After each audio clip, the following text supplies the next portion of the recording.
नाजरीन आदाब। मैं हाजिर हूँ आपका मेज़बान शाहनवाज हाशमी और आज मेरे साथ मौजूद हैं मैं हूँ नीतू शर्मा। हम लेकर हाजिर हैं आपका पसंदीदा प्रोग्राम मंजर पस मंजर।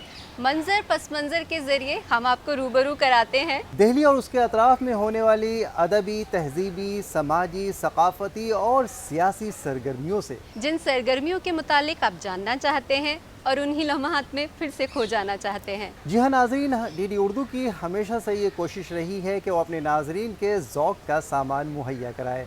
तो आज की इस कड़ी में हम आपको दिखाएंगे इंडिया इस्लामिक कल्चरल सेंटर में हुए पर्सनालिटी डेवलपमेंट कन्वोकेशन की एक रिपोर्ट। दिल्ली हिंदुस्तान की राजधानी ही नहीं, हिंदुस्तान का दिल भी है। यहाँ हर तरह के फनकारों, अदीबों और नए परिंदों की परवाज़ को एक नया आसमान मिलता है। ऐसी ही एक महफिल है जिसमें नए फनकारों को एक नई सिमत मिलती है, ओपन माइक पोइट्री। तो इसी महफिल की कुछ झलक दिखाएंगे आपको और अपने अदीबों को हम खराज अक़ीदत भी पेश करेंगे और आखिर में चलते चलते आपके रूबरू कराएंगे एक गज़ल गुलूकार को। तो आइए नाजरीन, अब अपने प्रोग्राम का बाज़ाब्ता आगाज़ करते हैं। जी सही फरमाया नीतू साहिबा आपने। हम अपने सामीन, अपने नाज़रीन का और वक्त ज़ाया न करते हुए उनको लिए चलते हैं लोधी रोड पर वाक़े इंडिया इस्लामिक कल्चरल सेंटर में, जहां पर्सनालिटी डेवलपमेंट के प्रोग्राम के अख्ताम पर एक कन्वोकेशन का एहतमाम किया गया है। तो पेश है उसकी एक report. Ladies and gentlemen, this is the greatness of our Lord. Brothers and sisters, this is the dearness of our Lord. गुज़िश्ता दिनों इंडिया इस्लामिक कल्चरल सेंटर में 40 रोज़ा पर्सनालिटी डेवलपमेंट प्रोग्राम के अख्ताम पर एक कॉन्वोकेशन का एहतमाम किया गया। I stand here today to put across my views about the aims and objectives of education. इस प्रोग्राम में क्लास के 350 बच्चों में से 6 सरे फहरिस्त बच्चों को इनामात दिए गए। उन बच्चों ने नाजरीन के सामने अपने अपने ख्यालात का इजहार भी किया। किसी से भी बात करनी हो तो मैं नहीं कर पाती थी सही से, मतलब एक पता था ग्रामेटिकल मिस्टेक भी होनी है और प्रोनंसिएशन भी बहुत ख़राब होनी है। लेकिन अब माशाल्लाह मैं बहुत टाइम से इस वर्कशॉप का इंतज़ार कर रही थी कि ये वर्कशॉप कब होगी 2015 के बाद अब हुआ है 19 में। तो मैं इंतज़ार कर रही थी कब होगी ताकि मैं इसे अपने प्रोनंसिएशन और अपनी ग्रामर को अच्छा कर सकूं। और माशाल्लाह अब मैंने ये वर्कशॉप ज्वाइन किया और माशाल्लाह शुरू से बहुत ज़्यादा इम्प्रूव आया मुझ में और अब मैं माशाल्लाह यहाँ पे टॉप 6 में हूँ। मेरा मानना ये है कि इंग्लिश सीखना बहुत बड़ी बात नहीं है, ये बहुत मुश्किल काम नहीं है। इंसान को यहाँ जो सिखाया जा रहा है वो इंग्लिश सिखाने से और पब्लिक स्पीकिंग सिखाने से कहीं ज़्यादा बढ़कर है। जो हमारे सर हैं ये इंसान की जहनीत बनाते हैं, सिर्फ इंग्लिश ही नहीं सिखाते, सिर्फ कॉन्फिडेंस ही नहीं बिल्ड करते, इंसान की जहनीत साफ़ करते हैं। आज से 5 से 6 साल पहले मैंने एक मौका मुझे मिला था कि सर का सिर्फ एक 5 मिनट का मुझे सेशन देखने का मौका मिला था और मैं इतनी मुतासर थी, मुझे ये था कि जब भी ज़िंदगी में मुझे चांस मिलेगा मैं ज़रूर इसको ग्रास्प करूँगी and I will go for it. तो जॉब क्विट करके जब मैं यहाँ आई तो मुझे रियलाइज़ हुआ कि मेरे वो 12-13 साल की कॉन्वेंट स्कूल की एजुकेशन, सब कुछ जो मैंने करा, it has made me what I am today. But ये 40 दिनों ने मुझे इतना निखार दिया है कि जो कॉन्वेंट स्कूल के बेहतरीन से बेहतरीन टीचर्स जो हमें इंग्लिश ना सिखा पाए, बोलनी तो आती है बट हमें पता नहीं हम क्या बोल रहे हैं, क्यों बोल रहे हैं, वो सर ने सिखाया है। मुझे ये लगता था कि मैंने काफ़ी कुछ अचीव कर लिया है एज एन एजुकेशन, मैंने बहुत कुछ सीख लिया है और अब मैं आसानी कुछ भी जॉब कर सकती हूँ या फिर मैं UPSC मेरा एक ख्वाब है वो मैं क्रैक कर सकती हूँ। लेकिन यहाँ आने के बाद ये एहसास हुआ कि मैं बहुत कुछ लैक कर रही थी, बहुत चीज़ों की कमी थी मुझ में और यहाँ आके हमारी न सिर्फ इंग्लिश हमारी अच्छी की गई है, हमारी हमजहत शख्सियत साजी हुई है। इंडियन इस्लामिक कल्चर सेंटर में आने के बाद जो रियल सेकुलरिज़म है उसका जो सही मायना है वो मुझे यहाँ आके पता चला। और दूसरी चीज़ कि पर्सनैलिटी डेवलपमेंट, लोग बोलते हैं कि इंग्लिश स्पीकिंग कोर्सेज़ हैं हर जगह पे, अगर आप जाएंगे हर 1 किलोमीटर पे बाद आपको एक इंग्लिश स्पीकिंग इंस्टीट्यूट मिलेगा, मगर ये मैं ये नहीं कहूँगा ये एक इंग्लिश स्पीकिंग इंस्टीट्यूट है या इंग्लिश स्पीकिंग क्लासेस है, ये एक पर्सनैलिटी डेवलपमेंट क्लासेस हैं। ये वो क्लासेस हैं जहाँ हमें ज़िंदगी जीने का सही मायना पता चला और हमें ये मालूम हुआ कि हम खुद को कैसे प्रेजेंट करें दुनिया के सामने। हमें ये पता चला कि ज़िंदगी में आखिर हमारे गोल्स कैसे होने चाहिए और उनको अचीव करने के लिए हमें किस तरह से मेहनत करनी चाहिए। कामयाबी की चोटी तक पहुंचने के लिए मैं एड़ी चोटी का जोर लगाया हूँ। I will make back-breaking efforts to reach the culmination of success. वहाँ मौजूद वालिदैन और दूसरे मेहमानों ने भी बच्चों की कामयाबी पर अपनी खुशी का इजहार किया। मैंने बस ये सोच करके कि बच्चों में एक शौक़ है, एक उमंग है, एक हौसला है, एक कामयाबी की लगन है और ये कामयाबी इनको इस रास्ते के ज़रिए से आगे दूसरे कामयाबियों तक ले जाएगी, इसीलिए मैं सब के साथ एडजस्ट करता रहा और अल्हम्दुलिल्लाह आज इसके फ़ाइनल कॉन्वोकेशन प्रोग्राम में जो 6 बच्चे जो सेलेक्ट किए गए उनमें से हमारी बेटी भी सिलेक्टेड लोगों में बच्चियों में से रही। ये जो आज जो पर्सनालिटी डेवलपमेंट का वर्कशॉप चल रहा है ये इंडिया में यूनिक वर्कशॉप है जो इंडिया इस्लामिक सेंटर में चलता है, जहाँ पर सिराजुद्दीन कुरैशी साहब president India Islamic cultural centre और वदूद साहब इसके कर्ता धर्ता हैं, यहाँ पर इसको ऑर्गेनाइज़ करते हैं और ये फ्री वर्कशॉप चलता है जहाँ पर 300-350 बच्चे बिला मज़हब व मिल्लत इनको क्वालिटी ट्रेनिंग दी जाती है, जिसमें 40 दिन के बाद बच्चा एक चेंज आता है उसकी पर्सनालिटी में, उसकी लाइफ में, उसके इंग्लिश स्पीकिंग में और वो एक बेहतरीन इंसान बन के निकलता है। हर प्रोग्राम के बाद लोगों की पर्सनालिटी में और उनकी इंग्लिश स्पीकिंग में बहुत इजाफा होता है, जिससे वो कई मयारी ओहदों पे पहुंच सकते हैं, वहाँ इंटरव्यूज़ में अच्छा परफॉर्म कर सकते हैं।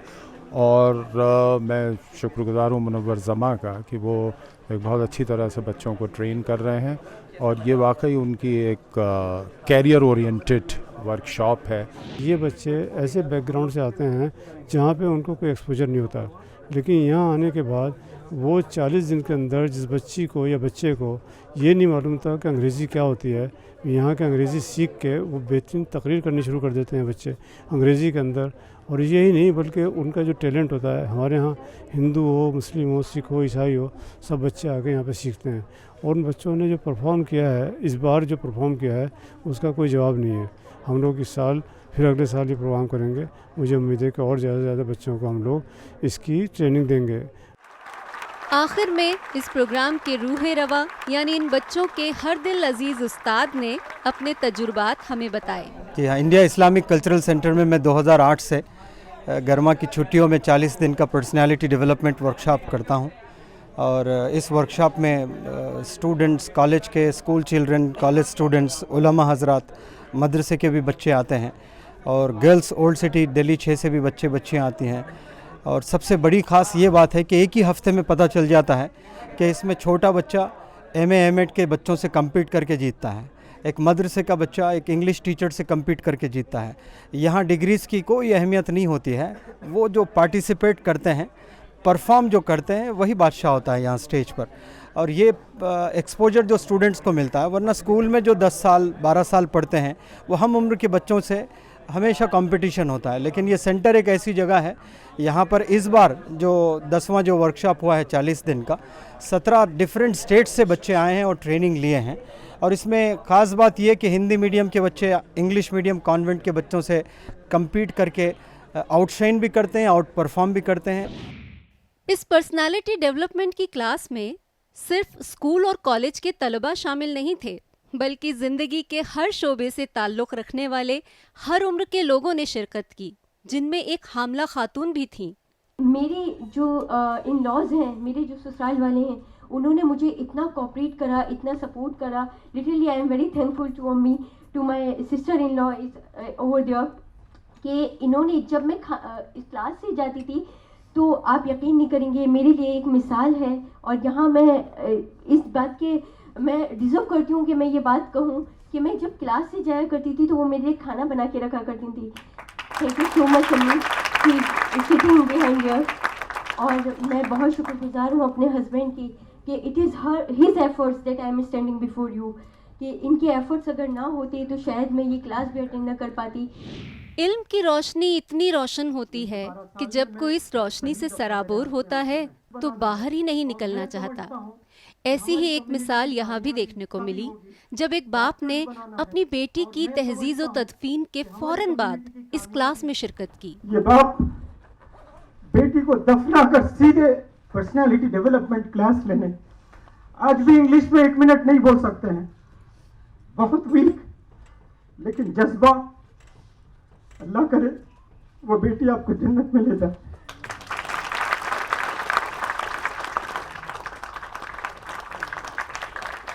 ये इमोशंस जुड़े होते हैं पर्सनालिटी डेवलपमेंट वर्कशॉप से। इस तरह हम कह सकते हैं कि सीखने की कोई उम्र नहीं होती, जब जागो तभी सवेरा। ये कहावत कहने वालों ने यूं ही नहीं कही है, हमने इस क्लास में इस कहावत को सच होते हुए देखा है। वाह, बहुत खूब, शुक्रिया शाहनवाज, आपने हमें ऐसे लोगों से मिलवाया जिनमें हौसलों की इतनी बुलंद परवाज़ है। जी सही फरमाया आपने। अल्लामा इकबाल ने भी शायद इन्हीं लोगों के लिए कहा था कि नहीं तेरा नशेमन क़स्र सुल्तानी की गुंबद पर, नहीं तेरा नशेमन क़स्र सुल्तानी की गुंबद पर, तो शाही हैं बसेरा कर पहाड़ों की चट्टानों में। वाह वाह, क्या मौके का शेर पढ़ा है आपने। चलिए अब मैं आपको कहूँ कि मैं भी कभी शेर कहा करती थी तो शायद आप यकीन नहीं करेंगे, लेकिन ऐसा होता था और आज मैं आपको बोर नहीं करने वाली हूँ वो सुनाकर। लेकिन हाँ, इतना ज़रूर है कि ये बता दीजिए कि अब हम क्या देखने वाले हैं। ओहो, शायरी का शौक़ आपको भी है, कीजिए खूब कीजिए, मगर इस शायरी का मज़ा हमसे पूछिए। चलिए आप ही बता दीजिए। तो चलिए, जब शेर व शायरी की बात हो रही है, नए फ़नकारों की बात हो रही है, तो क्यों ना हम ओपन माइक पोएट्री में आपके साथ साथ अपने नाज़रीन को भी ले चलें। बिल्कुल।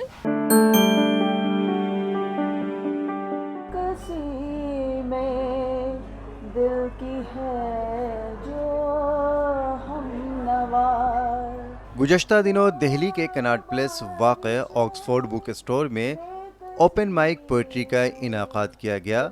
इस महफ़िल का उन्वान था रिमझिम गिरे सावन। इस उन्वान के तहत वहाँ आए हुए हिंदी, अंग्रेज़ी और उर्दू के शोरा ने अपनी अपनी तख्लीक़ात पेश की।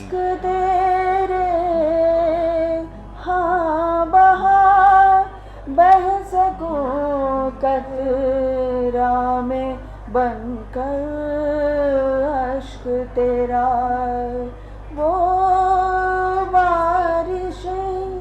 कृष्ण मुरली की धुन पर थिरके गोपियाँ संग राधा प्यारी, अंतर मन ने ली अंगड़ाई, यौवन भी अब छुपे ना छुपाए, प्रेम राग के गीत सुनाए। रिमझिम घिरे सावन, बारिश की एक बूंद छू गई मेरे कोमल मन को, प्रेम के पंख लगाए, प्रेम के पंख लगाए। ऐसा नहीं कि मैं समझता नहीं, ऐसा नहीं कि मैं समझता नहीं, ये और बात है कि मैं कहता नहीं। ऐसा नहीं कि मैं समझता नहीं, ये और बात है कि मैं कहता नहीं। देखती खल्क पुकारते लोगों को, देखती खल्क पुकारते लोगों को, मगर ये पुकार कोई सुनता नहीं। गरजता बादल आज तो ले आया, गरजता बादल मगर बरसता नहीं। पनघट से भरला रे भदरुआ, पनघट से भरला रे भदरुआ, पनघट से भरला, पनघट से भरला, हाँ पनघट से भरला, पग जपग हो आरी भदरुआ। वन में कोयल कूक उठी है, सबके मन में कूक उठी है। झटपट तू बरसा रे भदरुआ, झटपट तू बरसा, झटपट तू बरसा, पग झपक तू आरी भदरुआ। जब हमने इस महफ़िल की रूह रवां यानी सदर से बात की, तो उन्होंने इस महफ़िल की गर्ज़ गायत पर रोशनी डालते हुए कहा, ऑब्जेक्टिव यही रहा है कि पोइट्री एक स्टैंड अलोन पोइट्री फेस्टिवल हो, जो कि एक इमर्जिंग पोइट्स के साथ साथ सेलिब्रेटेड पोइट्स को इकट्ठा एक स्टेज पर आने का एक मौका रहे। प्रोग्राम के शोरका ने भी अपने अपने तजुर्बात और मुशाहिदात हमसे मुश्तरक किए। काश ये सरहदें भी काल चक्र में होती, जन्म लेती, जवान होती और फिर बूढ़ी होकर मर जाती, पर बदनसीबी इनकी एक कल्पना मेरी, हज़ारों युद्ध झेल कर भी जिंदा खड़े हैं। आखिर में ओपन माइक पोइट्री के मुंतजिम संजय अरोरा ने बताया कि किस तरह उनके जहन में इस तरह की बात आई कि वो नए फनकारों को एक स्टेज मुहैया कराएं। हम लोग पिछले 3-3.5 सालों से ऑक्सफोर्ड बुक स्टोर के साथ मिलकर यहाँ अलग अलग कार्यक्रम करते आए हैं पोइट्री को लेकर, और कई तरह के प्रोग्राम करते हैं। कुछ प्रोग्राम ऐसे होते हैं जहाँ जाने माने लोग आते हैं, डिस्कशंस होते हैं, काव्य पाठ होते हैं, और हर 2-3 महीनों में के बाद या 3-4 महीनों में हम एक बार एक ओपन माइक करते हैं। और ये ओपन माइक करने का ये एक तरह से हमारा 2 तरह का काम है, एक क्यूरेट करने का काम है और एक अनक्यूरेटेड काम है। और ये जो ओपन माइक है ये अनक्यूरेटेड है। इसमें हम जिनको नहीं सुना है लेकिन जो लिखते हैं, अच्छा लिखते हैं, उनकी अपनी एक मोटिवेशन है, उनको यहाँ लाते हैं। और हमें ऐसे ही अपने जो एक्सपेरिमेंट्स हैं ये हम करते रहते हैं, और इसमें अच्छे शायर मिलते हैं, अच्छे कवि मिलते हैं, जिनको हम लेकर फिर आगे साल में एक बार दिल्ली पोइट्री फेस्टिवल करते हैं। शुक्रिया शाहनवाज, आप हमें इस महफिल में लेकर आए। वाकई इस तरह की जो महफिल होती हैं वो नए लिखने वालों को एक स्टेज मुहैया कराती हैं, और जिसकी वजह से नए कलमकार अपने अंदर छुपी काबिलियत को उभार कर सामने ला पाते हैं। बिल्कुल आपने सही फरमाया। यकीनन ऐसे स्टेज, ऐसी महफिलें जो हैं नए फ़नकारों के लिए, नए कलमकारों के लिए आबियारी का काम करते हैं। जी, और फ़नकारों से याद आया कि हम अपने इस प्रोग्राम के ज़रिए उर्दू अदब के उन अजीम अदीबों और फ़नकारों को खिराज अक़ीदत पेश करते हैं जिनकी इस हफ्ते यौम वफ़ात या यौम पैदाइश हुई है। तो लीजिए नाज़रीन, मुलाहिज़ा कीजिए। शाइस्ता इकरामुल्लाह का पूरा नाम बेगम डॉक्टर शाइस्ता सहरवर्दी इकरामुल्लाह था। शाइस्ता इकरामुल्लाह 22 जुलाई 1915 को कलकत्ता, मुत्तहिदा हिंदुस्तान में पैदा हुई।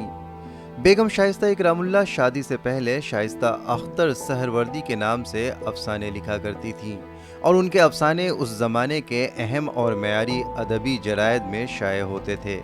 1940 में उन्होंने लंदन यूनिवर्सिटी से नावल निगारी के मौजू पर PhD की। इस यूनिवर्सिटी से PhD करने वाली पहली वो हिंदुस्तानी खातून थी। तहरीक पाकिस्तान के दिनों में उन्होंने जद्दोजहद आज़ादी में भी सरगर्म हिस्सा लिया। तक़सीम के बाद वो पाकिस्तान की पहली कानून साज असम्बली की रुकन मुंतखब हुई। उसके बाद उन्होंने अक़वाम मुत्तहिदा में पाकिस्तान की नुमाइंदगी की और मराकश में सिफारती खिदमात अंजाम दी। उनके तसानीफ़ में अफसानों का मजमुआ कोशिश नातमाम, फ्रॉम पर्दा टू पार्लियामेंट यानी पर्दे से पार्लियामेंट तक वगैरह शामिल हैं। हुकूमत पाकिस्तान ने बेगम शाइस्ता इकरामुल्लाह की खिदमात के एतराफ़ के तौर पर निशानी इम्तियाज़ का एज़ाज़ अता किया था। शाइस्ता इकरामुल्लाह 10 दिसंबर 2000 को मुत्तहिदा अरब इमारात में वफ़ात पा गईं। अजीज़ इंदौरी की पैदाइश 13 जुलाई 1932 को इंदौर में हुई। एक उम्र तक आते आते अचानक सीने में दर्द उठा और आनन फानन उन्हें मकामी हॉस्पिटल में दाखिल कराया गया, लेकिन वो उससे जांबर न हो सके और आखिरकार 30 अक्टूबर 2014 को इस दारेफानी से कूच कर गए। वो बला के शायर थे और एक मजे हुए नस्सार भी। उन्होंने 82 साल की उम्र पाई। उनकी शायरी मुल्क के मुतअद्दिद मयारी रिसालों में शाये हुई। साथ ही वो उर्दू और हिंदी ज़बानों में यकसा तौर पर मकबूल थे। DD उर्दू के इन अजीम फ़नकारों को खराजे अक़ीदत पेश करती है। तो नीतू साहिबा, देखा आपने कि किस तरह से हमारे अदीब और शायर अपने एहसासात को लफ्ज़ों का जामा पहनाकर हमारे सामने इस अंदाज़ में पेश करते हैं कि ऐसा लगता है कि वो हमारे दिल की तर्जुमानी कर रहे हों या फिर हमारे दिल की ही बात कर रहे हैं। ये बात आपने बिल्कुल सही कही, और अगर ऐसे अल्फाज को किसी गुलकार की आवाज़ मिल जाए तो उन अल्फाज की वक़्त और भी ज़्यादा बढ़ जाती है। खैरियत तो है, आज आप बहुत अच्छी बातें कर रही हैं। हम तो हमेशा ही अच्छी बातें करते हैं। चलिए इसी बात पर एक अच्छा सा शेर भी सुनिए। इरशाद। खूबकू फैल गई बात शनासाई की, खूबकू फैल गई बात शनासाई की, उसने खुशबू की तरह मेरी पजीराई की।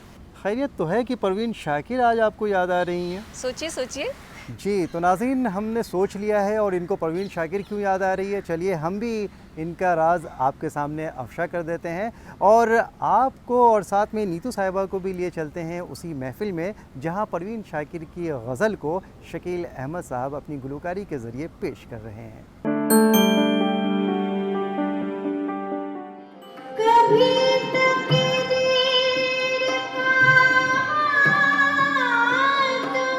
गज़ल के माने तो हैं महबूब से बातें करना, मगर जब गज़ल को कोई गुलकार अपनी आवाज़ में पेश करता है तो यही गज़ल हमारे रूह की तस्कीन का सामान हो जाती है।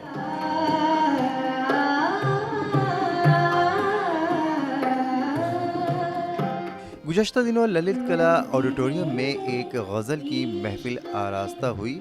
इस महफ़िल में आने वाले लोगों ने गज़ल के हवाले से कहा, ये तो तय है कि गज़ल का हुस्न जो है मौसीकी के साथ और बढ़ जाता है। फैज़ ने जैसे कहा था कि गज़ल के साथ उठाओ बड़ी उदास है रात, नवाए मीर सुनाओ बड़ी उदास है रात। तो बहुत अच्छा प्रोग्राम है और शकील भाई ने बहुत अच्छी गज़ल पहली भी गाई और दूसरी गज़ल भी अच्छी गा रहे हैं। दो मोहतरमाएँ थी, उन्होंने भी अच्छी गज़लें सुनाई, लेकिन उनका इंतखाब थोड़ा कमज़ोर था। बहुत इन्जॉय करा हमने, बच्चों के साथ तो खैर ज़्यादा ही, और बहुत मज़ा आया और बहुत अच्छा लगा हमें यहाँ आके और बहुत इन्जॉय करा हमने, काफ़ी सुन के मज़ा आया। बहुत अच्छी गज़लें सबने बहुत अच्छा गाया। कलाम सुन के मज़ा आ गया, लगता है कि हाँ गज़ल सुनने वाले, गज़ल सुनने का मज़ा ही अलग है। मोहतरमा दोनों आई थी, इंतखाब अच्छा नहीं था, बस ये अफसोस रहा आवाज़ अच्छी थी। दिल को छू जाए ऐसे अल्फाज हों, रूह को छू जाए ऐसे अल्फाज हों, वो अल्फाज जब मिल जाते हैं तो सुकून एक आ जाता है, उसी सुकून के लिए गज़ल सुनने के लिए आया जाता है। नियते शौक़ भर न जाए कहीं, तू भी दिल से उतर न जाए कहीं, नियते शौक़ भर न जाए कहीं। इस महफ़िल में मुझे हिस्सा बनाया गया, ये मेरी खुशनसीबी है कि मैं आज इतने बड़े बड़े फ़नकारों के बीच में मैं गाई, ये मेरे लिए बहुत बड़ी बात है। और सबका इतना प्यार मिला, उसके लिए मैं सबको, सब ऑडियंस को बहुत तहे दिल से थैंक यू कहना चाहती हूँ। अपना इतना कीमती वक्त दिया आप सब ने मुझे, और मेरा हौसला अफजाई करने के लिए बहुत बहुत शुक्रिया आप सबका। मुझे सभी की गज़ल पसंद आई, शबाब भी बहुत अच्छा गाई, रेखा जी भी, चटर्जी जी बहुत अच्छा गाएं और शकील साहब भी बहुत अच्छा गा रहे हैं। तो आइए आपको हम गुलकार के पास लिए चलते हैं और आपको सुनवाते हैं उन्हीं की आवाज़ में परवीन शाकिर की ये खूबसूरत सी गज़ल।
वाह, बहुत ही उम्दा महफिल थी। दिल चाहता है कि बस यूं ही लुत्फ उठाते रहें, लेकिन वक्त जो है वो इजाज़त ही नहीं दे रहा है। इसीलिए चलते चलते आपको बता देते हैं कि जी हाँ, आप हमें सिर्फ अपने टीवी सेट पे ही नहीं देख सकते, बल्कि इसके साथ साथ अलग अलग प्लेटफॉर्म पर भी हमसे जुड़ सकते हैं, जैसे कि इंस्टाग्राम, फेसबुक, यूट्यूब, ट्विटर वगैरह अहम है। इसके अलावा अगर आप कोई तजवीज़ पेश करना चाहते हैं, कोई मशवरों से हमें नवाजना चाहते हैं या कुछ भी कहना चाहते हैं, तो इसके लिए आपको सिर्फ मेल करना है। उसके लिए हमारा मेल आईडी है ddurdufeedback@gmail.com। इसी के साथ अपने मेज़बानों नीतू शर्मा और शाहनवाज हाशमी को इस उम्मीद के साथ कि किसी और मंज़र और उसके पस मंज़र के साथ आइंदा हफ्ते आपसे फिर मुलाकात होगी, तब तक के लिए हम दोनों को दीजिए इजाज़त। खुदा हाफिज़।